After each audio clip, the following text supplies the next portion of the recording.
Bonjour à tous! En ce 1er septembre, la veille de la rentrée des classes, j'ai décidé de vous offrir en exclusivité un extrait de mon livre pour vous donner une petite idée de mon écriture, de mes personnages et de mon univers. C'était extrêmement compliqué de choisir un extrait en évitant un maximum le spoil, donc je n'ai pas forcément pu vous partager un moment de grande intensité, mais j'espère que cela vous plaira tout de même. L'extrait est issu du chapitre 3 du livre Anima, le règne du souffle. Pour vous replacer dans un contexte, Artémis, la princesse de Malargéville, vient d'apprendre qu'un présent l'attendait chez l'antiquaire de la ville. Et elle décide de s'y rendre accompagnée de son ami et haut conseiller de toujours, Philéas. Je vous souhaite une bonne écoute, à tout à l'heure. Le jour déclinait lorsqu'Artémis et Philéas quittèrent l'enceinte du château, encapuchonnés et camouflés par des capes en laine noire. Seule la longue natte de la princesse en dépassait, flottant au rythme de ses pas assurés. Il ne voulait pas se faire remarquer ce soir-là. Les rues de la ville commençaient à accueillir la population nocturne venue assouvir ses désirs de boisson, de bonne pitance ou de chair. Elle avait déjà flâné dans Malargéville de nuit, lors d'escapades interdites, mais cette fois, elle appréciait d'avoir Philéas à ses côtés. La dépassant d'une tête, il éloignait efficacement tout homme potentiellement problématique, sans dire le moindre mot. Martelant de leurs bottes les pavés maladroitement disposés, ils quittèrent l'avenue principale pour bifurquer dans une rue de petits commerçants. Peintres, forgerons et primeurs se côtoyaient sans crainte et se donnaient de grandes tapes dans le dos en se dirigeant vers les tavernes. Les échoppes fermaient toutes pour la soirée. Pourtant, une enseigne demeurait ouverte. Devant cette dernière, un homme se laissait bercer sur une chaise à bascule en lisant un manuscrit. La pénombre ne semblait pas le déranger. De petites lunettes rondes sur le bout du nez et une chevelure rousse ardente nouée délicatement par un morceau de soie noire, François Villeneuve était si absorbé par sa lecture qu'il ne remarqua pas la venue des visiteurs. Philéas avait des doutes sur la nature purement humaine de l'antiquaire, qui présentait étonnamment de grands yeux verts à l'instar des Catuméens. Sortilège ou sans mêler, la réponse à cette curiosité n'était pas bienvenue, songea Artémis. Le haut conseiller se racla la gorge bruyamment et fit sursauter l'antiquaire qui dut rattraper ses lunettes in extremis. « Qu'est-ce que... Ah, c'est vous, Pardon, c'est vrai. Il faut faire preuve de discrétion.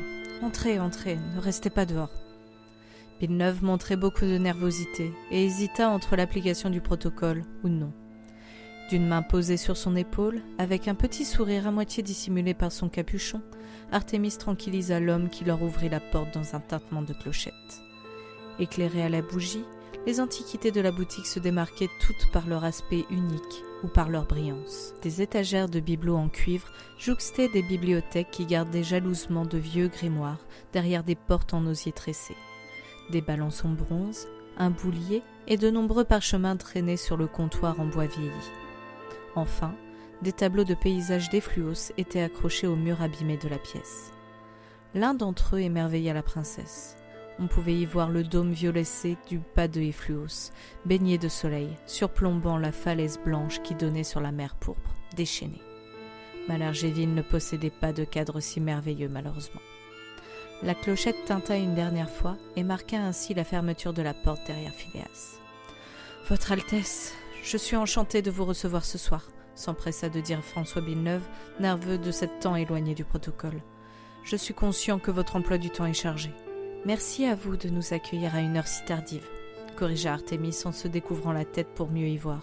« Même si ce n'est pas le motif principal de notre visite, je vous présente mes sincères condoléances pour votre frère. » L'homme afficha une mine attristée, mais hocha la tête en signe de remerciement. « Il a toujours voulu servir dans la garde royale.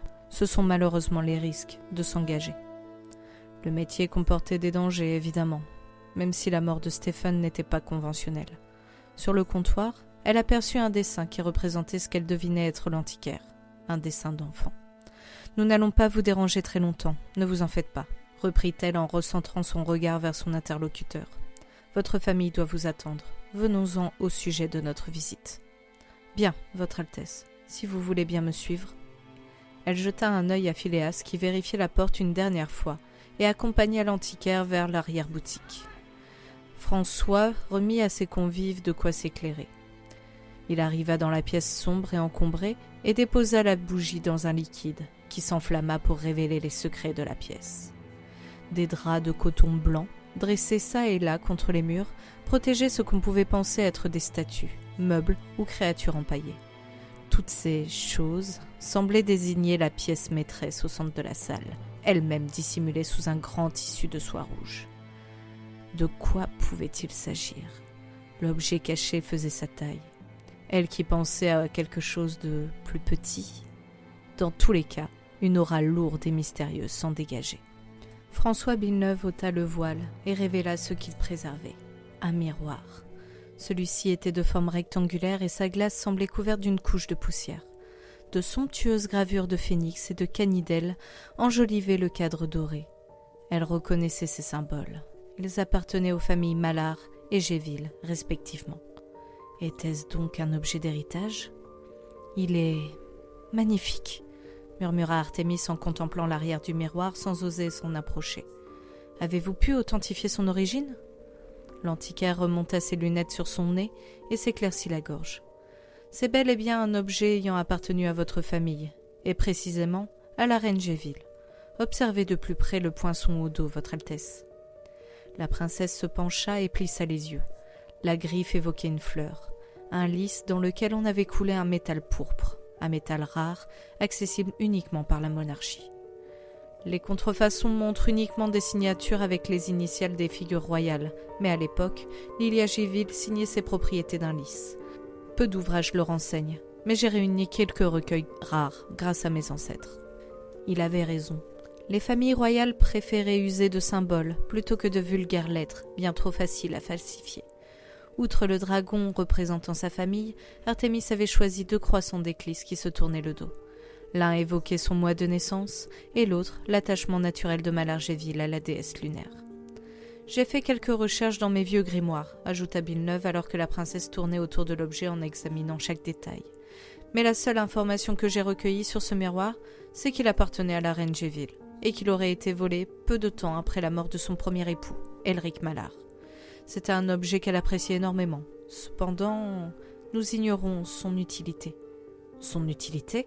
Demanda-t-elle, surprise. Soudain, un détail particulièrement édifiant la frappa. La glace qui composait le miroir ne renvoyait pas son image, mais seulement la pièce dans laquelle il se trouvait. « Comment est-ce » balbutia-t-elle. « Je savais que ça vous plairait » dit Philéas avec un petit sourire. Elle ne prit même pas le temps de se tourner vers son ami. Ses pensées se dirigeaient exclusivement vers le miroir, happé par son absence de reflet. Son esprit s'engourdissait, enveloppé par le vide et un repos étonnant. Ses muscles se contractaient, devenant plus mous que du coton. Qu'arrivait-il ? Elle ne parvenait plus à détacher son regard de cette glace. Sa curiosité était bien trop forte. Plus rien ne comptait en dehors du mystère du miroir de Géville. J'espère que cet extrait vous aura convaincu. Et si c'est le cas, je vous invite à vous rendre sur la page Ulule pour précommander votre exemplaire. Le lien se trouve dans les commentaires de la vidéo et sur la page Facebook Anima, le règne du souffle. J'ai besoin de vous pour réaliser mon rêve et ainsi publier mon roman. Alors partagez un maximum autour de vous. Merci à tous et à bientôt.